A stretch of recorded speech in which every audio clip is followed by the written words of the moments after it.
3, 2, 1.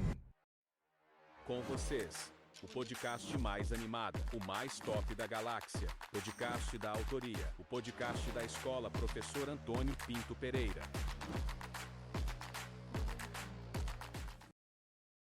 Boa tarde, gente, sejam bem-vindos ao nosso segundo episódio do podcast da autoria. No episódio de hoje, a gente vai entrevistar um especialista na Guerra do Paraguai e na retirada da Laguna. Um professor que, junto com o Exército Brasileiro, já levou muitos alunos aos pontos históricos dessa famosa epopeia. Já participou de várias conferências sobre esse tema, já fez a Marcha da Retirada da Laguna e participou 3 vezes do Encontro Internacional sobre a Guerra da Tríplice Aliança. Ele também conhece todos os pontos históricos que quase ninguém tem acesso da Retirada da Laguna. Participou de documentários dando entrevistas sobre o tema para canais nacionais e até do Paraguai. Esse entrevistado também contribuiu de maneira modesta na organização do Museu da Retirada da Laguna, que fica dentro da 4ª Companhia de Engenharia e Combate Mecanizado. Apresento a vocês o nosso querido entrevistado de hoje, o nosso diretor Alex Sandro. Boa tarde, pessoas, tudo bem? Prazer enorme ser convidado pelos meus estimados alunos para estar participando desse famoso podcast que já está bombando nas redes sociais. E agradecer também por vocês terem me colocado nesse, que não fui eu que escolhi o tema, viu, queridos? Foram eles, tá? Eu tenho um pouco de conhecimento mesmo sobre a retirada da Laguna, é um tema sobre a Guerra do Paraguai em si. É um tema que me deixou apaixonado desde que eu cheguei do Paraná aqui para lecionar, né, alguns anos atrás. Eu vi que aqui não era muito trabalhado nas escolas, né, então eu me esforcei para estudar bastante. Então é um tema que eu tenho uma paixão significativa por esse, né, por tudo que envolve, até porque nossa cidade fez parte, esse território aqui passou, né, as tropas que fizeram parte da expedição de Mato Grosso e posteriormente da retirada da Laguna. Então, antes da gente entrar no assunto sobre a retirada da Laguna, conta pra gente um pouco como foi sua trajetória até o senhor chegar aqui em Jardim. Cheguei até aqui em Jardim, dá 2 livros. Tem um de alegria, que é após a minha chegada, e tem um de bad, né? Bad story. Bad story. Gente, olha, eu comecei a trabalhar muito cedo, desde os 10 anos eu já estava frequentando a oficina mecânica junto com meu pai, trabalhando. Aos 14 anos, então há 31 anos atrás eu já assinei minha carteira, tenho minha carteira assinada há 31 anos. 31 anos já de carteira assinada, né? Em 1994 eu assinei minha carteira como office boy de farmácia, foi o mesmo ano que meu pai morreu. Inclusive esse ano faz 30 anos que meu pai morreu. Comecei office boy de farmácia, aí eu fui trabalhar em moinho de trigo, fui saqueiro, trabalhei na produção, fui motorista, carro, caminhão, meu Deus, da minha carteira tem tanta coisa, gente. Trabalhei em produção em empresa de fiação, trabalhei em transportadora em construtora, construindo escola lá como apontador, trabalhei em construtora, dirigindo caminhão, dirigindo Kombi, transportando pessoas, puxei o lombo do Paraguai um tempo, né? Fui bombeiro, trabalhei em fazenda no Tocantins, já tocando fazenda, desmatando, né, com o trator lá, tocando terra, daí eu já estava com a Carol, isso em 2002, 2003, já sou casado há 22 anos, junto com a minha esposa, e sempre peão, né, Quando minha esposa, ela terminou a faculdade, e começou a dar aula de 20 horinhas, né, já estava trabalhando motorista, né, e eu via que ela não trabalhava no sábado, né, cara. Eu falei, cara, que legal, cara, funcionário público, né? Eu acho que eu vou ser professor. Nesse meio tempo, gente, eu tentei vários, porque eu, no meu intuito, tinha nascido para ser policial. Só que eu fiz vários concursos, nunca passei, né? Graças a Deus, eu acho. Porque eu sempre tive essa coisa, não quero ser policial, né? E nunca passei. Os concursos que eu fiz aqui do Mato Grosso do Sul, quando eu, né, me formei e vim pra cá, os 2 que eu fiz eu passei, em nome de Jesus, graças a Deus, né? Aí eu decidi que ia fazer história, porque mas eu já tinha 26 anos. E nesse tempo, a Carol estava formada já, estava dando aula. E quando eu decidi fazer a faculdade, eu vendia sorvete, eu tinha saído, a gente tinha terminado a obra de recapeamento lá da empresa que eu trabalhava na construtora de asfalto. E mandou todos os peões embora, né? Que nem tem assim, dessas empresas que fazem os trechos aí, né? Mandou todo mundo embora. Eu falei, quer saber? Tá, comprei uma máquina, sabe essas máquinas de sorvete? Coloquei no estacionamento do supermercado, tipo o mercado aqui do lado, tem aquele estacionamento de zinco assim, né? E eu vendia sorvete ali. E eu falei, vou estudar, vou fazer faculdade. Só que antes disso eu comecei, falei, cara, como eu vou fazer uma faculdade? Eu sabia que existia o Enem e sabia que existia o ProUni, né? Como que não tem dinheiro, né? Carol, 20 horinhas, e não tinha 20 horas ainda. Tá vendo aluguel, tá difícil. Peguei meus livros antigos do ensino médio, sabe, antigamente era um livro só para o ensino médio, história, química, física. Eu comecei lá no Milkshake, tinha uma cadeira, comecei a estudar. Eu fiquei 1 ano me preparando, lendo livro aleatório, assim, quando fiz vestibular para a faculdade. Na minha cidade lá não tem faculdade de história, em Toledo, né? Você não lembra para lá, né? Tinha City Tobia e Marechal Rondon. Fiz para City Tobia, primeiro vestibular, né? E ao mesmo tempo, logo depois fiz o Enem. Aí fiz o Enem, com uma nota top, né? Bem louco de ter um editor de sorvete. Tirei uma nota ótima na nota, na prova, na redação, 800 e pouco, uma coisa que não ia ter. E me inscrevi para a Única, para conseguir a bolsa, pelo menos ganhar a bolsa, porque naquela época, em 2006, era 400 e poucos reais, cara, a mensalidade. E eu consegui bolsa integral, eu era o único aluno que tinha conseguido bolsa integral por causa da minha nota. Então, nossa, fiquei muito feliz. E eu ia todo dia de moto, eu vendia milkshake até umas 5 e pouco, fechava ali, pegava, ia para casa, me vestia, pegava o motoque e pilotava 100 km todo dia para ir para a faculdade à noite. Foi assim, até eu me formar em 2009 e em 2010 vim para cá. Eu vim lá para cá, né? Virei professor aqui no Mato Grosso do Sul. Esse é um resumo até, né? Bem resumido. Tirando as partes bad. Tirando as partes bad, porque assim, gente, ó, vamos falar assim, lá, durante a minha faculdade, eu tive que sair do aluguel e fui morar com a minha mãe, né? De mãe, não pode morar contigo? Tá, a mãe aceitou, tá, pô, era complicado, não tinha grana, era tudo contadinho. Eu podia gastar, tipo, 30 reais por semana de gasolina, sobrava R$1 por dia pra mim gastar lá na lanchonete, eu tomava um café. Nos primeiros meses de faculdade, gente, isso é frio pra caramba, você sabe o que é o sul do Brasil? É frio, lá o frio é geada, é muito frio. Então eu não tinha capa de chuva, por exemplo. Quando chovia eu ia com uma roupa,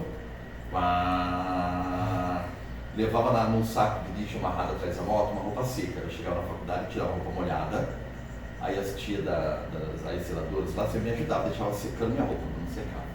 Mas deixava lá pendurada e eu vestia a roupa seca que eu tinha para mim estudar, beleza? Então, na hora de ir embora, se não estivesse chovendo, eu vinha com a roupa seca, né? Quentinha e tal. Se tivesse chovendo, não vai adiantar nada. Pegava a roupa molhada, pá, frio, pá, cara. Algumas vezes eu tive em casa chorando de frio, de dor, assim.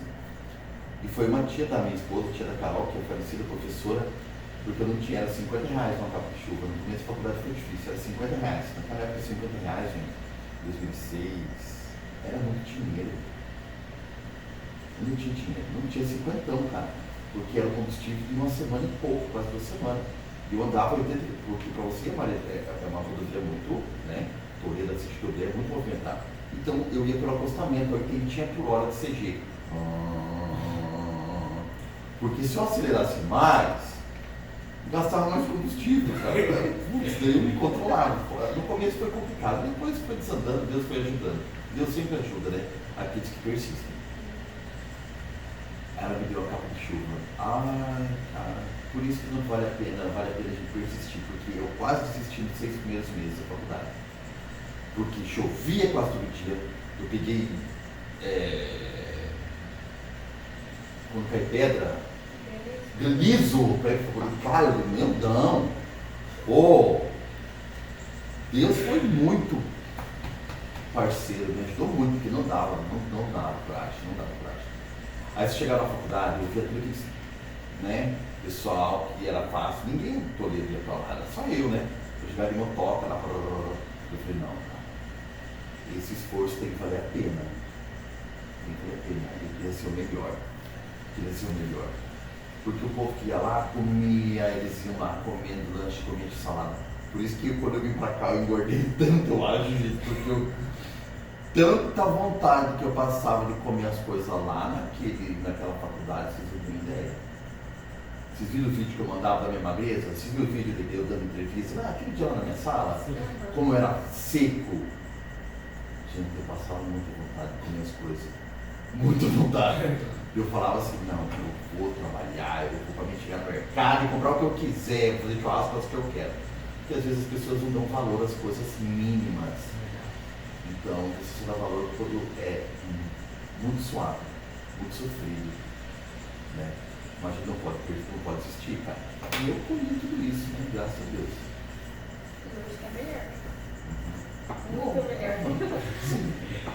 O que o senhor achou da cidade de Jardim? Gente, se eu falar para vocês que a cidade de Jardim caiu no papelzinho, por isso que Deus estava presente na nossa vida. Quando a gente decidiu vir embora para cá, o que a gente fez? Vamos embora, né, amor? Vamos. Eu estava morando, por favor, na casa da minha mãe ainda, né? Mãe, eu te amo, tá? Mas vou morar com a mãe é foda, cara, né? Cara, 30 anos nas costas. Não, vamos embora, terminei minha faculdade. Vamos pra onde? Mato Grosso. Porque aqui, gente, o pessoal do Sul passou o Rio Paraná e Mato Grosso. Eu também falava assim, vamos embora Mato Grosso. Qual cidade? Entramos na internet. Me lembro até hoje, janeiro de 2010, Carol sentada no meu colo na frente do computador. Wikipédia, já tinha Wikipédia, viu?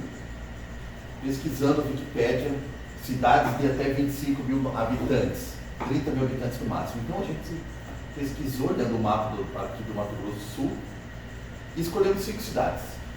Era Jardim, Guatemi, Mundo Novo, Porto Murtinho. Eu não tenho um parente aqui no Mato Grosso do Sul, você acredita? Não tenho consanguíneo? Nenhum. Hoje tem uma família gigantesca, assim, né? Porque família não é só sangue, né? A gente aprende isso com a vivência, com a vida. Não tinha ninguém aqui conhecido. Papelzinho, cara no meu colo, amor. Eu juro, gente. Pega aqui. Ela pegou, tirou, abriu o jardim. No outro dia, isso era um sábado à noite de janeiro de 2010. No outro dia, eu e Carolina trepamos na moto, aceleramos, cortamos o trecho pra cá. Domingão, chegamos, conhecemos a cidade, calor. Gente, como é quente esse Mato Grosso, né? Na segunda-feira eu fui pedir aula nas escolas. Na cara dura, ó, a gente tá com a moto, mochila, só o Ford, somos professores, sou recém-formado e tal, né? Primeira escola foi não, segunda escola foi não, chegou aqui e deu sim. A diretora, que eu tenho uma gratidão enorme, né? A diretora Ana, o professor Valdomiro, não, deu umas aulinhas aqui, pra Carol tinha tudo, né? Aí me colocaram, vai lá e fala com a secretária de educação, antigamente era a Suzana. Gente, aquela mulher que eu falo que é minha madrinha, né? No Mato Grosso do Sul. Não, professor, ela gostou do jeito. Porque eu já falo com sotaque, hoje diminuiu muito meu sotaque, mas eu falava muito dele. Era leite quente, né? Faz bem pros dentes. Hoje diminuiu muito meu sotaque. Antigamente era mais. E ela falou, não, eu tenho aula para você, 20 horas. Eu falei, então fechou. Eu e o Carol voltamos para o Paraná, pedi dinheiro emprestado. Minha mãe conseguiu com alguém, tipo, demoniado, que vai logo, vai logo. Minha mãe, não, com uma amiga, né? A amiga dela emprestou dinheiro para a nossa mudança. A nossa mudança aquela vez custou R$3.500. E eu vim com R$5.000 para cá. R$3.500 foi só a mudança, né? Aí ficamos com R$1.500 para aluguel e sobreviver, né? Aí o mais legal de tudo, quando você entra no estado, primeira vez, você nunca deu aula, vai fazer a matrícula, né? Você demora muito tempo para receber. A gente começou com as aulas ali logo depois do carnaval. Né? Depois do carnaval. Fevereiro, a gente foi receber em maio. Cara, fevereiro, março, abril, maio, 3 meses. Eu e Carolina era feijão, arroz, bolinho de arroz. Faz só uns 3 anos que eu comecei a comer bolinho de arroz, o trauma que eu peguei. Que era só isso que a gente comia, não foi, e quando a gente recebeu, porque eu não conhecia o que era picanha nem filé mignon, eu conheci aqui também, tá? Foi uma bênção. 3 meses, cara, era feijão, arroz, bolinho de arroz, né? E o lanche da escola, né? Porque demora muito para receber no começo, né? Mas foi uma bênção, né? Olha, Jardim é uma cidade assim que eu amo, que eu amo de paixão, por isso que eu me dedico. Por isso que eu sou grato a tudo e a todos que abriram as portas para mim aqui. Nossa, eu tenho vontade de chorar, na verdade. Assim, quando eu lembro de como eu cheguei e de como eu estou, assim, foi muito bom. A melhor escolha que Deus podia ter colocado na minha vida foi a gente ter vindo para cá.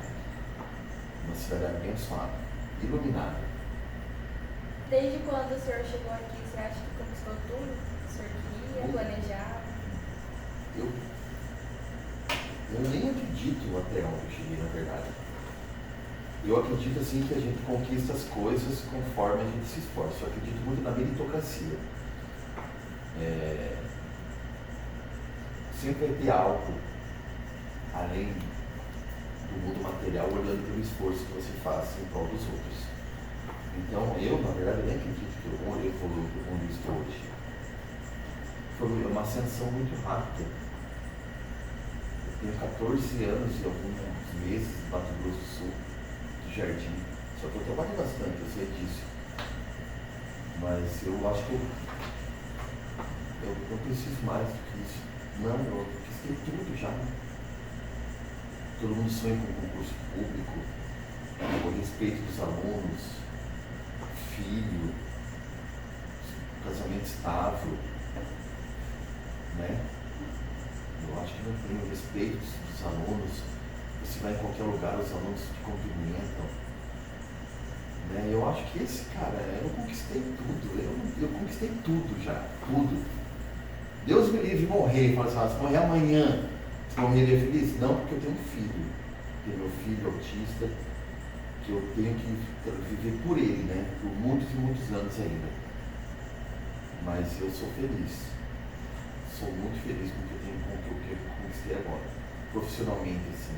Sou muito grato, aprendi muito, eu tive muito espelho. Muito espelho. Eu trabalhei em 6 escolas aqui. Então, quando eu comecei a trabalhar, comecei um pouquinho a aula, mas um mês depois, eu dava aula em todas as escolas estaduais, no município e numa particular. Então, eu dava aula nas 3 estaduais, na municipal e numa particular em 5 escolas, de segunda a sexta. E como a gente veio numa situação financeira baixa, eu falei assim, não, eu vou ser o melhor em todas. Eu queria ser o melhor em todas as escolas. Eu tentava ser o melhor professor, por isso que eu estudava muito, para ter o know-how, né, de ter o know-how daquilo que eu estava falando. Para me capitalizar, né? Porque eu queria ter minhas coisas, queria ter minha casa, queria ter uma moto boa, queria poder viajar, queria poder comer as coisas, queria poder comer churrasco. Comer coxinha, salada, comer churrasco. Cara, um dia vocês perguntam, vocês vão ter a oportunidade, quem sabe que eu ia conversar com a Carol, o nosso primeiro salário, quando a gente pegou, a gente chorou, a gente nunca tinha visto tanto dinheiro na vida. A gente pegou a moto, a gente foi para Bela Vista, comprar umas coisinhas assim, depois vamos para Ponta Porã, porque tinha que arrumar minha moto que estava caindo em pedaços já. A gente comia carne todo dia, sabe o que é comer carne todo dia para nós, felicidade, entendeu? E a gente mandava vídeo para os parentes, né? Tipo, milharam, né? Tá bom. O que vamos comer hoje, amor? Hoje é filé mignon, hoje é picanha, né? Cara, foi muito bom. Uma conquista assim, maravilhosa. Vale a pena, gente. Quando vocês estão desanimados, não desistam. Deus está lá, Ele vai. Depois Ele vai. Você vai colher tudo aquilo que você está plantando. Todo esforço, todo suor, toda lágrima. Tá? Então, olha, eu não tenho o que reclamar diante. É só bênção. Bom, e como professor de História, o senhor pode contar um pouquinho sobre a Guerra do Paraguai e principalmente da retirada da Laguna?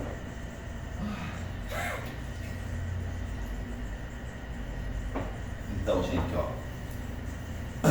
como eu falei quando eu cheguei aqui, eu vi que, descobri, na verdade, né, que aqui era um local de passagem da famigerada retirada da Laguna. Eu não entendia muito e eu fui tentar buscar parceiros para entender. Eu fui até Bela Vista com o capitão Matos, que era um grande detentor do conhecimento histórico da região. Fui no quartel, fui me aproximar de pessoas que detinham o conhecimento sobre o tema. E isso comecei a estudar bastante, né?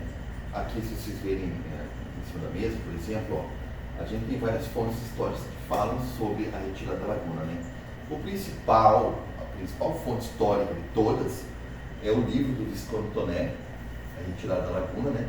Ele que participou da marcha, ele veio, fazia parte da expedição Mato Grosso, que saiu aqui do Rio de Janeiro, né? Passou por vários estados, chegou até aqui então no estado, da província de Mato Grosso, que era tudo junto, mas Mato Grosso do Sul, de Coxim, Miranda, aí em Nioaque. É a principal fonte histórica. Esse livro aqui é um dos mais antigos, né?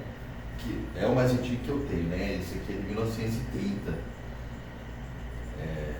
Tem vários mapas dentro, tem amigo meu que tem um de 1912, se eu não me engano. Tem várias pessoas que são entusiastas aqui da retirada da Laguna. Então o que acontece? Quando você quer alguma coisa, você tem que se aproximar das pessoas corretas, certo? Para você conhecer sobre o tema. Então, a Guerra do Paraguai em si. A Guerra do Paraguai ela começa em 1864. Vamos, territorialmente falando, vamos, né, focar aqui no nosso estado aqui. Ela começa, por exemplo, aqui no nosso estado em si, quando tropas de Soldado Lopes, em 1864, invadem a colônia militar dos Dourados, que fica ali em Antônio João. Vocês já foram para Antônio João? Passaram de Antônio João e foram em direção a Cotaporã. Não tem um cavalo? Na curva, um pouquinho antes, à direita, tem lá, monumento, colônia militar dos Dourados. Ali era uma colônia militar, tropas brasileiras, era uma filazinha, né? Um pequeno contingente de militar. É nesse local aqui, ó, a colônia de Miranda. Então, em 1864, tropas paraguaias, mais de 200 homens, invadiram aquele local, onde o famoso tenente Antônio João, daquela época ele não era tenente, tá? O Antônio João, ele era o oficial responsável, tinha, se não me engano, 14 soldados ali, juntamente com ele, que tomavam conta dessa colônia. E eles foram mortos ali, né? Então começa, na nossa região, a invasão de Mato Grosso com a colônia militar dos Dourados, ali em Antônio João, né? Na colônia militar dos Dourados. A guerra ela vai de 1864 a 1870. A Guerra do Paraguai era também chamada de Guerra da Tríplice Aliança. Em alguns outros países, La Grande Guerra do Paraguai é La Grande Guerra, né? E ela durou até 1870. 3 países se juntaram para combater o Paraguai: Brasil, Argentina e Uruguai, né, contra o Paraguai. A retirada da Laguna em si, ela começa em 1867. Então aqui a gente observando o nosso mapa, né? O governo imperial brasileiro decide enviar tropas para fortalecer o nosso território aqui fronteiriço. Porque o Solano Lopes, naquela época, ele não reconhecia o Tratado de Madrid, que aconteceu em 1750. O Tratado de Madrid, feito entre Portugal e Espanha, delimitou esse território. Então, esse território aqui, ó, antes do Paraguai virar Paraguai, aqui era a província da Bolívia, território da Espanha, província do Paraguai, território da Espanha. Então, em 1750, isso aqui foi dado já pela Espanha para Portugal. O Paraguai teve a sua independência em 1811, o Brasil em 1822. Só que o Solano Lopes, Francisco Solano Lopes, né, ele não reconhecia o Tratado de Madrid. E ele, logicamente, ele tinha os seus motivos. O Solano Lopes ele teve uma formação, ele estudou na Europa, então ele tinha essas inspirações napoleônicas. Quando vocês forem estudar sobre Napoleão Bonaparte era um grande, né, aquele cara que queria expandir o território francês, né, tornar a França um grande império. Então ele teve um pouco essa influência. E também não dá para culpar 100% de Solano Lopes, porque ele queria uma saída, um acesso mais fácil aqui ao Oceano Atlântico, para ele poder ter acesso para talvez vender o seu excedente de produção, né, a produção dele. Ele tinha que descer aqui até lá embaixo da Serra de Prata, então estava complicado. E ele falou, vamos invadir aqui, quem sabe a gente tem um acesso mais fácil por aqui. Gente, vários historiadores, várias fontes históricas vão falar sobre esse tema, sobre os motivos de Solano Lopes. Aqui a gente vai falar em si sobre a retirada da laguna, né? Então o que acontece? Vem essas tropas brasileiras, chamada Expedição Mato Grosso, passam, vocês vão ver que eles vão passando por vários lugares. Coxim, Paranhquidauana, Miranda e Meuaque. Essa parte em verde aqui é a parte da ida, tá? Quando a gente pensa numa coluna militar, quando eles pararam em Meuaque, foi quando eles conheceram o Francisco Lopes, o famoso Guia Lopes, né? O Francisco Lopes estava lá em Meuaque, porque a família dele tinha sido sequestrada, principalmente sua esposa, que é famosa, todo mundo conhece a história da Dona Senhorinha, né? O nome dela é completo, Rafaela Senhorinha da Conceição Barbosa Lopes. Ela foi sequestrada pelas tropas paraguaias que chegaram aqui na Fazenda Jardim, que aqui era fazenda, tudo isso aqui era terra do Guia Lopes, né? Então o que acontece? Ele estava lá em Meuaque e chegou 3.000 soldados, né? A expedição Mato Grosso era 3.000 soldados. Quando a gente pensa numa tropa, numa coluna militar, vocês têm que imaginar assim, gente, além dos 3.000 soldados, vinha junto muita gente. Porque no decorrer de todo esse território, imagina você marchando, porque quem anda a cavalo é o oficial, o resto do povo vai a pé. Vai parando de vila em vila, um vai arrumando casamento, e já vai tendo filho, e já tem os mascates, os vendedores, aquele fornecedor de cachaça, o fornecedor de couro, os vendedores. Gente, era uma cidade ambulante, uma coluna militar do século XIX, é uma cidade ambulante. Então são 3.000 soldados, com algumas, talvez centenas, ou até um número quase igual de civis andando junto, entendeu? Então, dessa forma, quando eles chegaram aqui, 3.000 soldados, fora o contingente civil, porque nos números oficiais que tem nos registros históricos do Exército Brasileiro, você não vai ter números de civis mortos, tá? É sempre o número dos oficiais. Mas a gente sabe que nos relatos tem que se fala dos civis, mas não os números.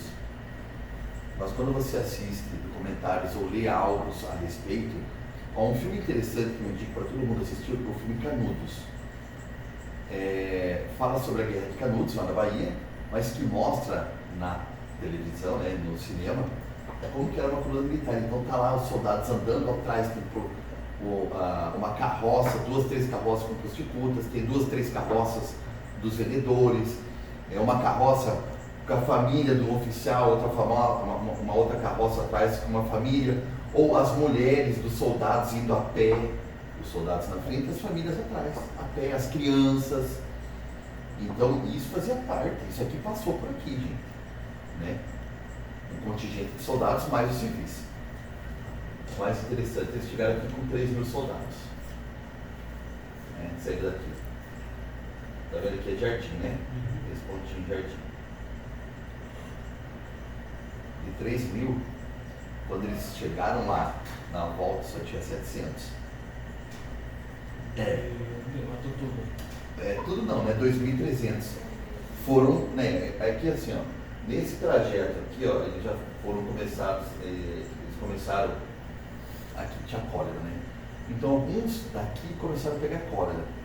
Só que então tá, vamos, né, contar a história, seguir uma ordem cronológica. Então, eles saíram de Neuac, o Guia Lopes, como a mulher dele estava sequestrada, ele se oferece, ó, eu sei ir até lá, aqui é tudo minha fazenda, eu conheço, eu levo vocês até lá. E o intuito deles é chegar até a Fazenda Laguna. A Fazenda Laguna era de propriedade do Solano Lopes. E ali era não é que tinha um forte, mas era um ponto assim, fortemente defendido pelos paraguaios, só que os brasileiros não sabiam disso. Então, chegaram ali em hoje Bela Vista, atravessaram o Rio Apa e foram até a Fazenda Laguna. Dá 22 quilômetros, se não me engano, ali para dentro de Bela Vista do Norte. 22 quilômetros. E, ó, tá vendo aqui, né? Então eles vieram até aqui, atravessaram o Rio Apa, que é a divisa, né? E vieram até aqui. Aí começa. Chegaram lá, grande surpresa. Primeiro que eles já estavam com fome.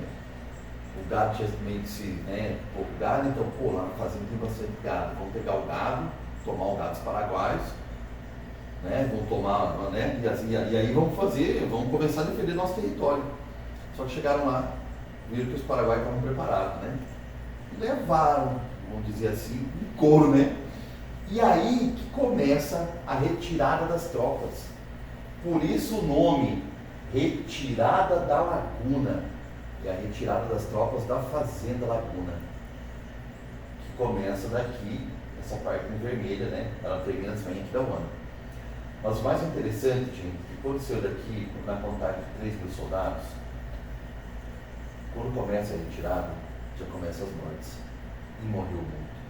No trecho, então, de 100 quilômetros dali, de Bela Vista até aqui, o Cemitério dos Heróis, né, na travessia do Rio Miranda, 2.300 soldados morreram. Fora os civis. Eu pedi para o pessoal da técnica passar a próxima imagem.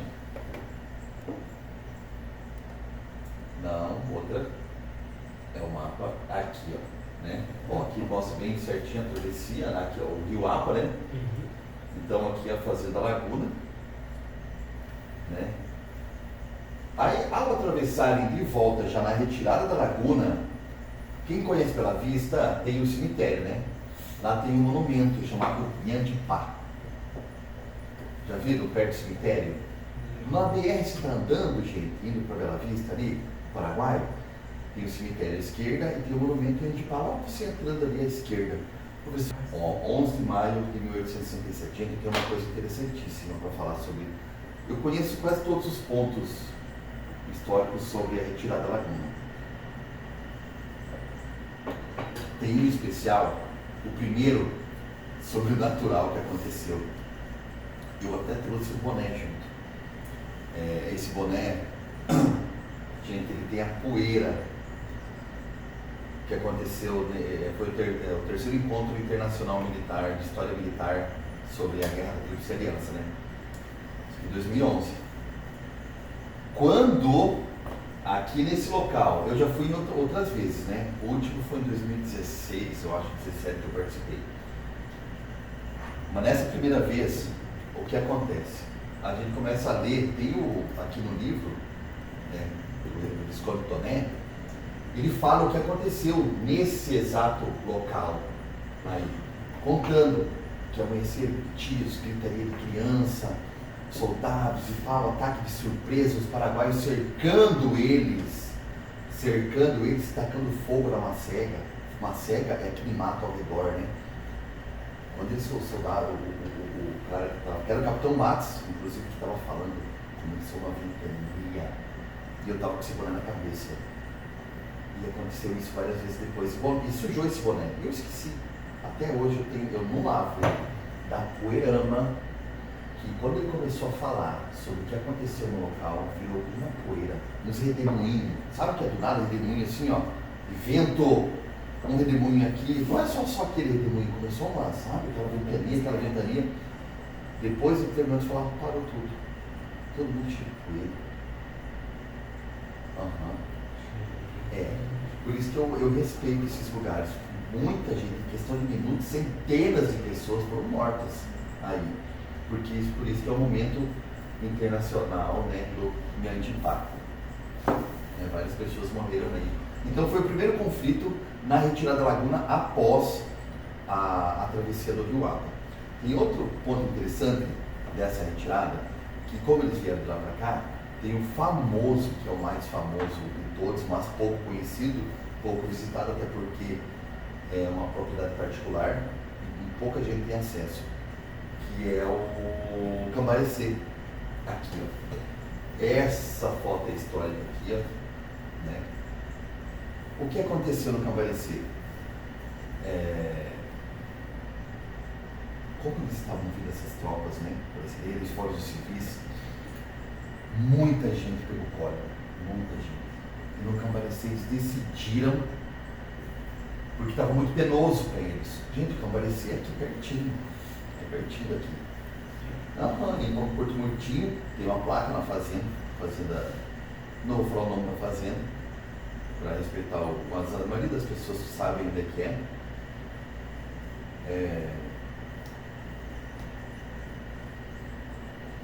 Era muito penoso para eles. Então o que acontece? Muita gente com cólera, o comando, o comando das tropas disse, não, vou começar a largar. Largaram 130 coléricos oficiais, militares, fora criança, mulheres e civis, né? E deixaram um bilhetinho ali escrito junto com essas pessoas, porque eles paraguaios estavam vindo a todo momento, eles vindo embora, porque vocês forem notar naquele mapa, eles foram por um trajeto, né, e voltaram para o outro. Esse outro não, esse trajeto de verde, que é onde eles vieram, o Guia Lopes sabia. O outro não, porque eles estavam fugindo deles. Foram pegando capoeira, você imagina. Uma leva de pessoas, onde tiver meio descampado, vão indo.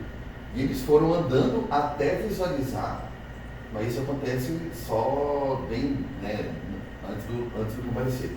Ali perto do Boqueirão Velho, quando ele sobe um pouco o morro, ele consegue ver o quê? Qual que é aquela montanha famosa que tem lá no Alto Caracol? Morro Margarida. Acho que O Morro Margarida. Então ali ele se localiza, ele fala assim, agora eu sei como chegar na minha fazenda. Então lá no Alto Boqueirão, no Boqueirão Velho, tem a parte ali que, inclusive tem até os marcos. Quando vocês forem andar pelo interior, onde tem marco do Exército Brasileiro, parecido com esse aqui, mas não é esse. É parecido, só que nem tem lá no cemitério dos heróis, né, perto do rio lá. Ó, quem participou dessa reportagem aí, estava eu e o Coronel Fernando. O Coronel Fernando, ele é doutor já, então ele é uma pessoa assim, que tem um conhecimento pleno. Aquilo que eu falei no começo, a gente tem que se aproximar sempre das pessoas que detêm o conhecimento para você saber sobre as coisas. Então eu e o Coronel Fernando, toda vez que ele vem para cá, a gente se procura, a gente se encontra nos encontros sobre história militar. Então essa equipe de TV, quando veio para cá para fazer essa reportagem, procurou o Coronel Fernando procurou para a gente ter acesso à fazenda, para o Exército poder chegar lá, porque, por exemplo, o Exército não consegue chegar lá sozinho hoje, talvez os oficiais que estejam hoje lá não lembram, porque eu vou contar uma história para vocês. Numa das reportagens, uma outra vez veio um youtuber aqui, hoje ele não é só youtuber, ele faz parte da Secretaria de Educação do Paraguai, o Fabiano Chamou, grande escritor paraguaio. Ele procurou eu e mais um amigo meu aqui, para a gente levar eles lá no Cambarecê, porque eles estavam fazendo uma reportagem sobre a Guerra do Paraguai. Ele visitou todos os pontos aqui do Mato Grosso do Sul. E falamos lá, vamos levar até o Cambarecê, né? E lá, juro por Deus, eu sei ir no Cambarecê. Eu fui lá várias vezes. Naquele dia chuvoso, só 2 carros, né? Meu carro na frente e o pessoal da TV Paraguaia, o Fabiano chamou, né? Com toda a equipe de filmagem e tal, atrás. Tá passando, passa um vizinho, passa outro. Falei, ó, gente, nessa árvore aqui, tem essa árvore aqui, a gente deixa o carro aqui, ali vai ter, aí tem esse monumento lá, né? A gente vê o monumento eu sei descer até onde fica o Cambarecê, que é tipo de uma, ele é muito parecido com uma trincheira onde eles largaram os colegas, né? E quem disse que eu consigo achar todas as árvores eram parecidas? Até meu amigo que estava do lado, que também é um historiador, falou, o que está acontecendo? Meu Deus, rodava. Eu fiquei 2 horas procurando a bendita árvore. E todas as árvores eram igual, eu andava toda a fazenda. Voltei para a sede da fazenda. Falei assim, vou pedir para o cara da fazenda lá, pedir para a senhora, a caseira, oi professor, e aí, achou lá? Chegaram lá, deu tudo certo? Eu falei assim, eu não consegui achar, não sei se eu estou perdido. Ela falou assim, professor, eles que não quiseram, então respeito. O que ela quis dizer com isso? Gente, eu conheço aquilo lá meio fechado. Quantas vezes o próprio dono da fazenda chegou para mim depois, mandou mensagem, falou assim, professor, não deixaram o senhor achar lá o lugar? Então minha caseira falou, falei, cara, não acredito. Falou assim, tem dessas. Depois das 5 da tarde, nenhum peão da fazenda desce lá embaixo, porque você escuta grito, você escuta choro, você escuta pedido de socorro. Anoitecer, ninguém vai lá. Ninguém. Os peões da fazenda, quando acompanham às vezes lá, eles nem descem lá, eles ficam lá em cima. Não descem lá. Eu que vou lá junto lá, ninguém desce. Que é um lugar muito perturbado, né? Que aconteceu coisas assim. Tem a Ellen, ela trabalhava na Record, não sei se ela trabalha na Record ainda. Ela fez a reportagem dos 42 anos do MS. Quando eles vieram pra cá, ela é muito sensitiva, né? Quando ela chegou lá, a gente chegou, filmando com um drone, foi super legal, né? Aí a equipe da Record filmando, o drone, tudo, de repente, do nada, uma ventania, e ela tudo sensitiva, as pessoas, a gente começou a ter vontade de chorar, sabe? A gente parou a reportagem e aparece isso na reportagem da Record, os 42 anos do MS, né? A Record contra o Sul. A gente deu as mãos e começamos a rezar, fazer uma oração com o Pai Nosso, porque foi uma coisa assim, tenso, gente. Por isso que esses locais, o cemitério dos heróis, às vezes vão lá, não respeitam o local da travessia não respeitam, fazem, gente, isso é solo sagrado. Pessoas ali tombaram, choraram, sofreram. Gente, vocês viram do mapa, o mapa do Brasil. Então tem gente de vários locais do Brasil que chegaram até aqui, patriotas, para defender o nosso território da invasão de outro país. E tombaram, dos 2.300 só oficiais, tombaram nesse trecho. Fora crianças, fora mulheres, civis. Então a gente tem que ter um respeito quando a gente visita qualquer lugar, Cambarecê ou o cemitério dos heróis. A gente põe a mão no solo ali, é solo sagrado, gente. É sangue derramado. Cada munição aqui eu trouxe, né? Aqui tem os 3 tipos de munição que foram usados na Guerra do Paraguai. Isso aqui foi tudo ali próximo ao cemitério dos heróis, através do detector de metal, né? Esse aqui foi próximo onde hoje a Fazenda Jardim, próximo, né? Perto do coisa do Paraguai, são 2 facas, uma faca e um garfo. Isso aqui é de oficial, é da marca Solinge, né? A gente sabe que a marca Solinge é uma marca alemã, tem mais de 700 anos essa forja alemã. Então, com certeza, isso aqui era de oficial. Também foi encontrado ali com os detectores de metal. Eu não tenho detector de metal, mas tenho meus amigos que têm, né? Então, hoje eu não tenho mais tempo, né, para fazer essa brincadeira. Mas a gente fazia, né, isso aí com frequência. Então, esses eram os 3 tipos de munição que foram usados na Guerra do Paraguai. Então, quando a gente fala em solo sagrado, em pertencimento, em respeito ao local, Jardim é uma cidade abençoada. Olha, por aqui Pessoas passaram sofrendo para defender o nosso território. Tombaram, mães perderam seus filhos, esposas os maridos, maridos as esposas e os filhos. A gente tem que pensar, cada bala encontrada no chão desse nosso território, mesmo que não, porque eu tenho munição lá em casa, que ela está marcada, que foi atingida. Então, cada munição dessa, ela foi disparada para tirar uma vida.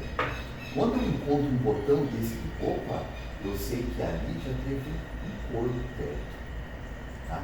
Por exemplo, eu não quis trazer, eu tenho um cinto da Força Expedicionária do Mato Grosso também, que foi encontrado aqui. Tem outros itens, eu trouxe o básicozinho aqui para vocês terem uma ideia, né? Ó, essa bala aqui, ó, ela foi atirada. Ela, por ser redonda, ela ricocheteou em alguns lugares, ó. Então foi pá, pim, pim, pim, pim. Ela tem marcas, né? Então, quando você pega isso aqui, a gente pensa assim, cara, isso aqui foi atirado há mais de 150 anos atrás, com o intuito de tirar uma vida. Né? Tem que ter o respeito. Então, eu só ia apresentar, para voltar ao vídeo, professor, era o Coronel Fernando que aparece aí. É o grande... pode pegar. Oráculo, eu considero o Coronel Fernando o oráculo sobre a Guerra do Paraguai e a retirada da Laguna. Era pesado, né? Pesadíssimo. É terra, então, do município de Jardim. Ocorreu em 1867 o abandono dos coléricos, quando então a tropa retraía de Bela Vista para Nioaque, eles foram acometidos pela doença cólera morbus. E aquilo trouxe muita mortalidade, muitos morriam. O comandante da tropa resolveu deixar isolado um grupo de militares que estavam com a doença. Eles ficaram então nesse pouso que eles pousaram da noite de 25 para 26 de maio de 1867. Então aqui houve então o abandono dos coléricos, aqueles que estavam doentes, em seguida a morte causada pelo ataque paraguaio, e este pouso, esse local ficou conhecido como Pouso do Cambaracê. Cambaracê foi o nome que os paraguaios deram a este local, que traduzido pode significar camba de negro, iracê, chorão, chora, porque os paraguaios chamavam os soldados brasileiros de negros, por causa dos escravos que acompanhavam as tropas e que compuseram as tropas.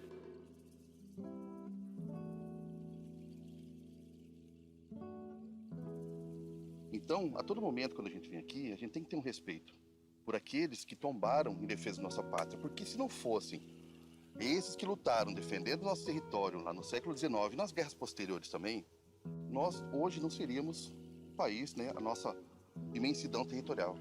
É de suma importância sempre estarmos valorizando, resgatando a história desses que tombaram, deram sangue e a vida pela nossa pátria.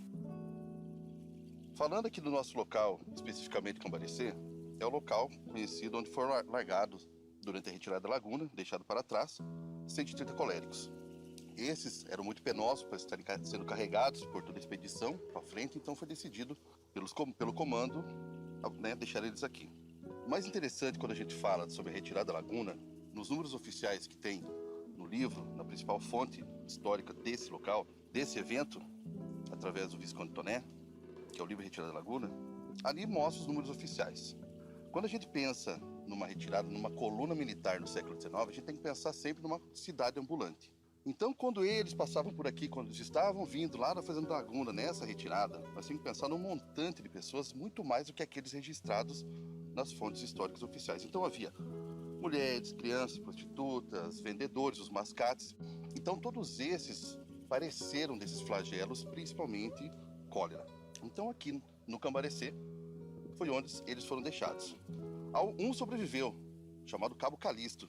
Sobreviveu, conseguiu alcançar a tropa mais para frente, e ele conta um relato sobre esse local, como eles foram mortos.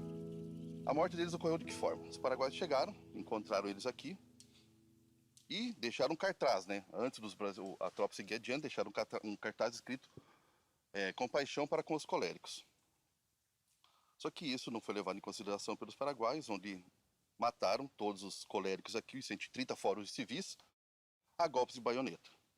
Esse local aqui, todo local que envolve a retirada da laguna, principalmente os pontos históricos que são marcados, eu particularmente considero como solo sagrado.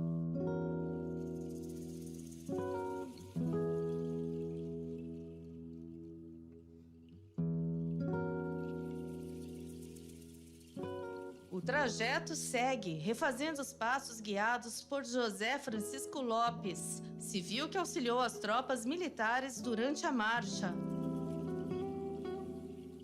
Então, este local, tombado pelo Patrimônio Histórico Nacional, como monumento histórico nacional, é o local onde estiveram sepultados Guia Lopes, Coronel Camisão e o Tenente Coronel Juvencio. Então, eles foram enterrados neste local e aqui permaneceram até 1941, quando foram, então, transladados e, atualmente, os restos mortais estão no Rio de Janeiro, no Monumento aos Heróis de Laguna e Dourados. Aqui, então, foi apenas o local de sepultamento dos corpos desses heróis. E, hoje, esse monumento, para nós, representa a lembrança daqueles que sacrificaram suas vidas, sua juventude, vindo de tão longe para defender o nosso território que encontrava-se invadido durante a guerra. Como nós sabemos tudo o que aconteceu há 150 anos atrás? Porque o Visconde de Toné participou. Então, é interessante, ó. Os comandantes deixaram uma plaquinha, né? Sim. Piedade para com os coléricos. Só que os paraguaios chegaram lá e foram mortos a golpes de baioneta, né?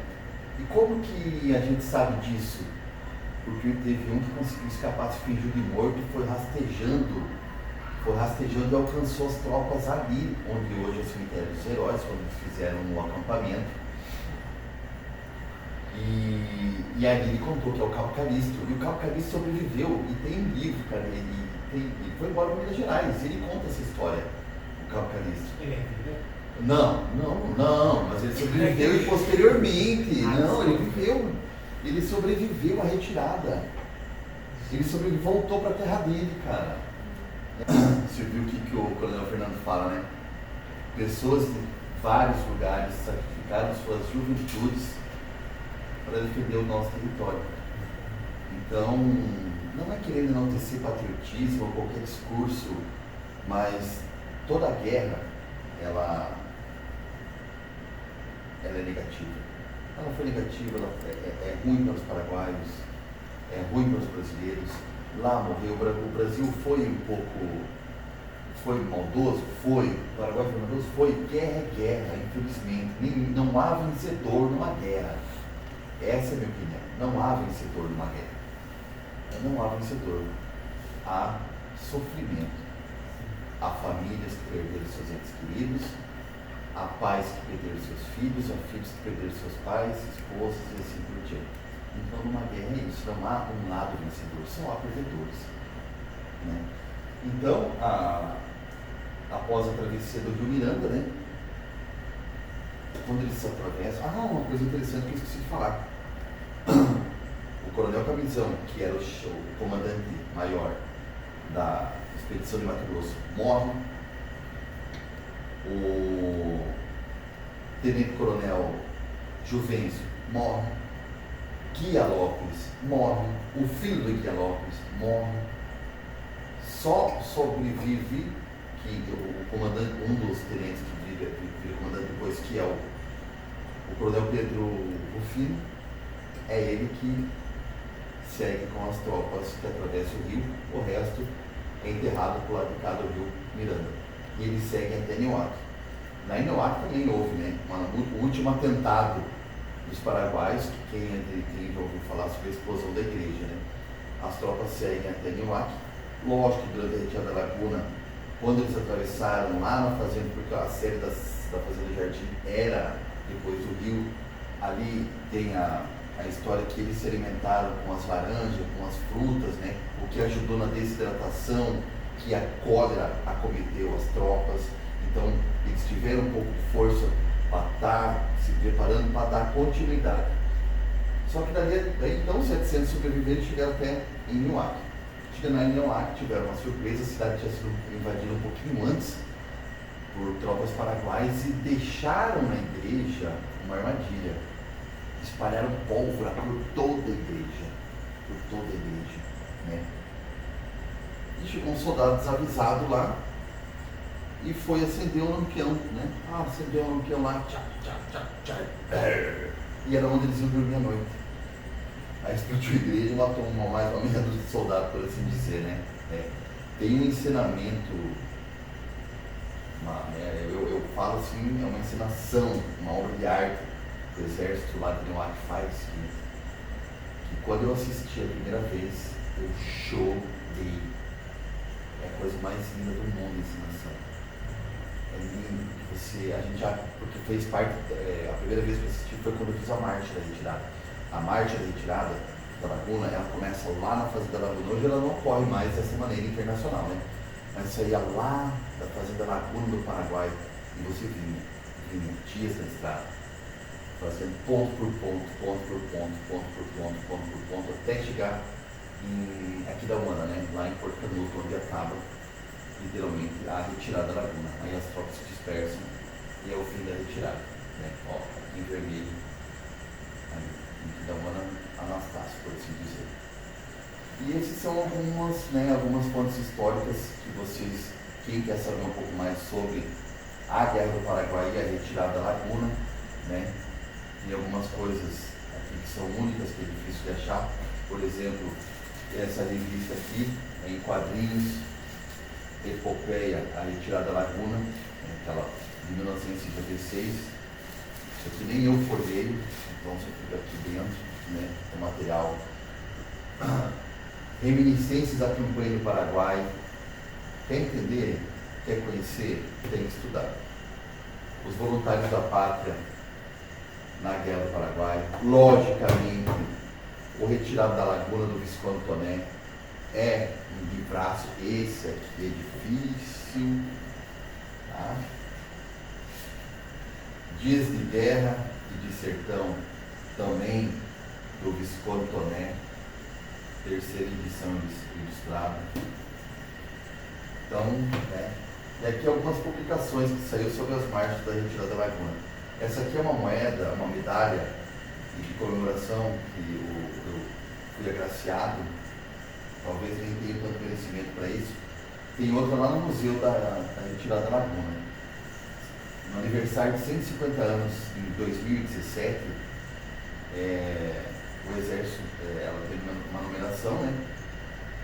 Então o Exército Brasileiro agraciou as pessoas que eles acharam por mérito ou por aqueles que fazem alguma coisa em prol da sociedade e sobre a Guerra da Tríplice Aliança, né? Então eles deram essa medalha de orgulho do Exército em 2017, quando fez 150 anos da retirada da Laguna. E eu acho que, resumidamente, para não ficar tão longo, eu acho que é isso, né? A gente tem que pensar que a nossa cidade foi palco de uma epopeia, de um evento muito importante, e que a gente tem que estar estudando, a gente tem que estar resgatando, a gente tem que estudar, tem que tentar, tem que se esforçar para preservar isso aqui. Quando a gente acha alguma coisa errado, eu ganhei de aluno, tem munição que eu ganhei de aluno que achou. Quando desbarrancou lá, ele estava tomando banho no rio, desbarrancou lá, o cara me deu tipo 70 munição do meio, e isso, aí se doou para o museu, bala de canhão, então você tem que preservar, gente. Aqui, então, é um local que eu considero sagrado. Eu não caí aqui por acaso, eu não vim para Jardim por acaso, eu reconheço esse lugar como um lugar iluminado, abençoado por Deus. E eu respeito todo esse lugar, porque se aqui Jardim é o que é hoje, o nosso território é o que é hoje, porque teve aqueles que tombaram perderam sua juventude e seus familiares para defender esse local. Então, meu respeito, né, a todos aqueles que no decorrer da história, não só da Guerra do Paraguai e de outros conflitos, né, defenderam nosso território. Porque se não tivesse aqueles que defenderam, o que seria aqui, talvez a gente estivesse falando outro idioma, e qual que é o problema, né? A gente podia tomar plano do Paraguai, aquele movimento, hermano, todo mundo, né?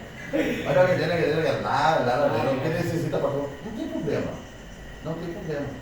Mas a gente tem orgulho de ser brasileiro. Eu adoro viajar para o Paraguai. Eu tenho muitos amigos paraguaios.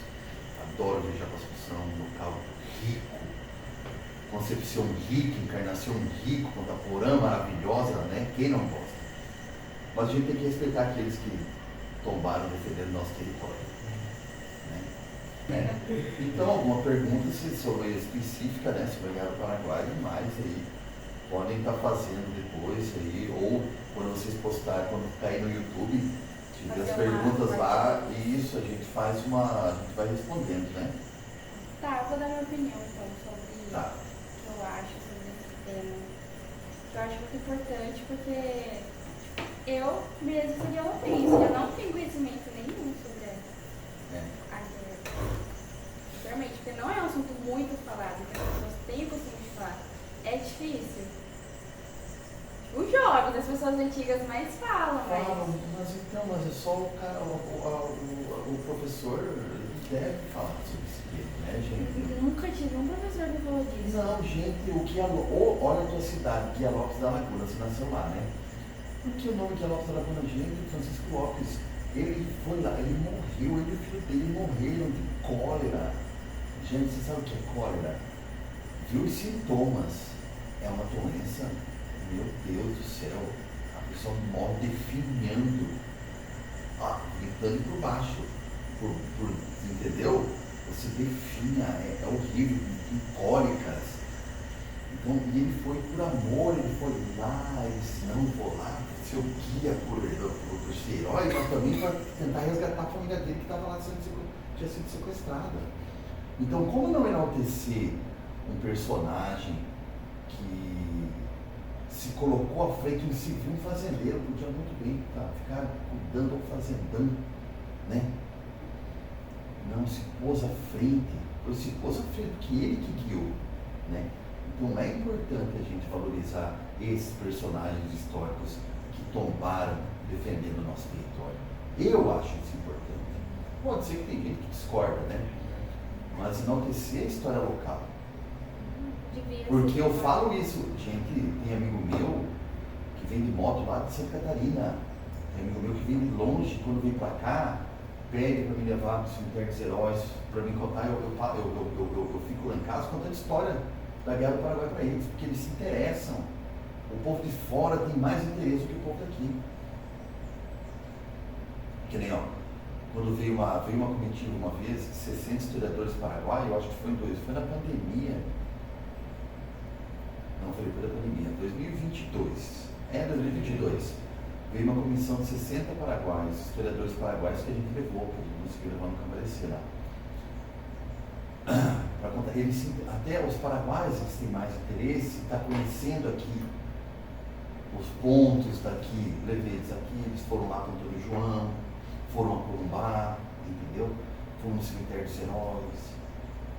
Então falta isso da nossa população, da nossa cultura, de estar resgatando a história local. É importante, gente. A história da CR3 também é uma coisa linda. Como é linda a história dos pais fundadores dessa cidade. É a coisa mais linda do mundo. Sabe? Então a gente tem que, eu acho, plantar sementinha. Eu, enquanto professor, eu plantava, né? Mas já tem 4 anos que eu saí de sala. Né? E teve a pandemia, né, gente? Então também passou, né? Mas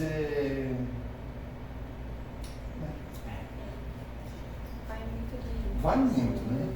E a pessoa tem que gostar. Às vezes a pessoa não se identifica com o tema também, entendeu? Mas a história do Mato Grosso do Sul tem no referencial, vale o professor fazer um ganchinho também, né? E hoje o tempo, e vai do aluno também se interessar, gente, tá? Porque é cultural. Se você se interessa, o professor busca. Vocês vão dizer, professor, o que é retirada da laguna? O professor vai saber, ele vai falar, ele vai atrás. Né? Que deveria ser mais abordado nas escolas, né? Sim, eu acho que sim. Ainda mais aqui em Jardim de Lopes. Pelo menos pela região. Pela né? região onde que aconteceu. É porque a gente estuda mais a Guerra Fria, né? Aí, Na verdade, toda guerra tem uma história por É. trás, né? Não é tipo, à toa assim que não acontece. é verdade. Mas é assim, o conhecimento ele deve ser procurado também pelo aluno. Entendeu? Você quer conhecer porque vem um conteúdo pronto para o professor passar. Entendeu? E vocês se interessarem também. Verdade. Antes da gente encerrar, a gente vai fazer uma dinâmica. É? Uma dinâmica. Bem rápido. Tá. Eu nem mostrei mais coisas, eu tenho mais coisas para mostrar, mas fica para outro momento. Tem moeda que eu encontrei, tem muitas coisas, mas vamos deixar para a próxima. Primeira pergunta, Vai lá. a dinâmica bem básica.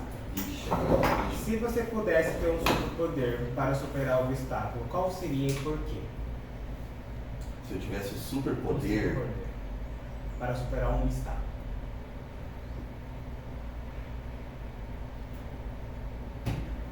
eu queria um superpoder de curar o meu filho, para ele poder falar. Meu filho autista tem 7 anos, eu pergunto para ele, filho, como é que foi na escola? Ele não fala. E aí eu nunca sei, né? Esse seria o superpoder que eu queria ter, se ele falar, para mim saber. Para mim, quando eu passeio com ele, sabe, ele me contar, porque ele não conta. E aí, meu filho, como é que foi na escola? Eu não sei se ele apanhou, se ele foi mordido, se ele se divertiu, se ele aprendeu, ele não fala. Então esse é o superpoder que eu queria ter, para superar esse obstáculo que ele falasse. Que ele é autista, tem 7 anos e não verbal. Não vai chorar então. Vai, eu vou saber aquela. Ó, eu não choro. Isso aqui é suor hétero. Que horror! Então agora eu vou fazer a nossa última pergunta para finalizar o nosso episódio de hoje. Foi um episódio com muita descoberta, né? Coisas novas. Que bom pra vocês. Da sua trajetória também, né? Que é uma trajetória de muita fé, dedicação. Esforço. Luta, É esforço, gente. Esforço. Tudo é esforço. Sim. Eu vou fazer a última pergunta e a gente já dá o fim. Tá. Que para você dar um conselho, tipo, para alguém que está enfrentando um obstáculo, para pessoa que está num momento ruim. Ai. Independente do obstáculo, gente. Independente do obstáculo que você tiver, persista naquilo que você quer. Seja o melhor naquilo que você for fazer. Se você for ser um vendedor, seja o melhor vendedor, porque um dia alguém está vendo você. Se não é o teu patrão, é o cara lá em cima. Seja o melhor, se dedica ao máximo, porque vai ter retorno. Pode demorar, demorou 30 anos da minha vida. Para mim poder, sabe o que demora 30 anos? Eu tentando ser o melhor para meu pai antes de morrer, ele falou, Leco, seja o melhor naquilo que você for fazer. Então meu pai me ensinou a ser o melhor naquilo que eu era. Eu tentava ser o melhor vendedor, o melhor office boy, o melhor mecânico, o melhor motorista, o melhor saqueiro, o melhor em tudo. O melhor vendedor de sorvete, o melhor aluno da faculdade. Só que demorou 30 anos eu tentando ser melhor em tudo para me colher. Então não é do dia para a noite, demora. Mas vocês vão colher, então não desiste que vai dar certo. Não desiste, persista, fé em Deus e foco. É foco, vontade. Você pode estar ruim, pode estar cansado, mas tá lá, sorriso no rosto, força, porque algum dia você vai ser reconhecido, pode ter certeza. Esse é o conselho.